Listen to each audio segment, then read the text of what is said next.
Sang Buddha mengatakan, demikianlah semua makhluk akan disergap oleh kematian dan usia tua. Para bijaksana setelah mengetahui sifat alami dunia ini tidak akan mengalami penderitaan. Memang Bapak Ibu sekalian, bagi orang-orang yang tidak mengenal keluarga yang baru saja meninggal, orang-orang yang tidak pernah berhubungan langsung dengan yang meninggal, tentunya tingkat kesedihannya berbeda dengan orang yang setiap saat bersama beliau. Orang-orang lain bisa saja memberi nasihat, jangan bersedih, lepaskanlah, relakanlah, ikhlaskanlah.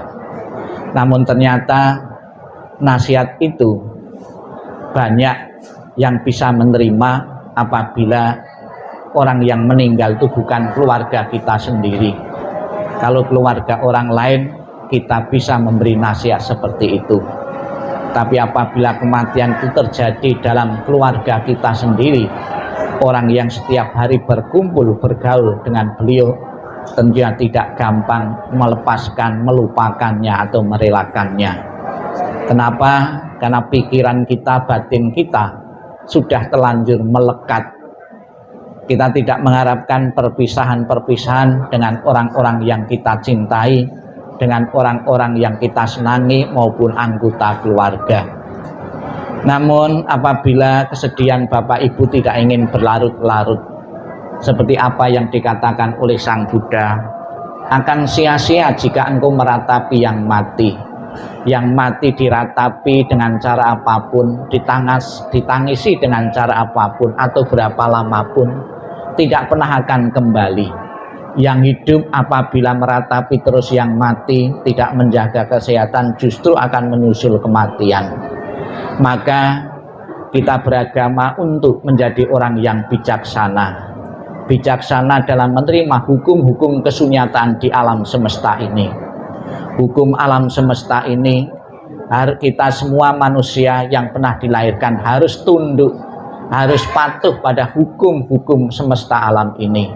Siapapun yang pernah dilahirkan, mau atau tidak mau, cepat atau lambat, pasti akan menghadapi dan mengalami kematian, karena sudah menjadi hukum alam.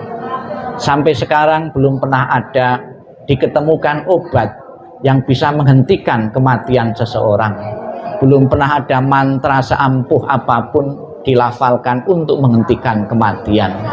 Karena seseorang harus mengalami proses kehidupan dan kodrati, yang lahir pasti akan mengalami kematian. Yang sangat bijaksana bagi kita yang ditinggalkan, sebagai wujud bakti dan hormat kepada yang telah meninggal, yaitu sebelum jenazah beliau dikremasi ataupun di pemakaman, kita bersama-sama dalam 2 kali sampai besok membaca doa-doa. Di dalam doa kita memanjatkan, memohon berkah pelindungan dari Buddha Amitabha. Buddha Amitabha dalam tekad sucinya mengatakan, barang siapa menyebut namaku, mengulang namaku dengan penuh keyakinan dan berharap untuk terlahir di alam surgaku, maka akan menjemput arwah itu dan menempatkan di alam surga sucinya. Itulah janji dan sumpah seorang suci yang tidak pernah ingkar kepada janjinya dan selalu mematuhi tekad sumpahnya. Semoga apa yang menjadi keinginan dari keluarga Ibu almarhumah Ibu Lim Kyo King segera menempati alam surga bahagia benar-benar menjadi kenyataan, dan setelah di alam surga bahagia memberikan doa restu kepada keluarga yang ditinggalkan. Semoga mempunyai kekuatan dalam melanjutkan perjuangan dan harapan-harapan hidup beliau yang belum sempat tercapai. Dan sebagai wujud bakti dan hormat kepada beliau juga, di saat-saat akhir ini ya, keluarga mempersembahkan sajian makanan-makanan ini sebagai ungkapan bakti kepada yang telah meninggal, akan segera mengkondisikan arwah itu mempunyai kondisi bahagia karena selalu disimpati kepada yang hidup. Kondisi bahagia yang diciptakan sendiri itulah yang akan mengantarkan arwah beliau menuju alam yang lebih bahagia.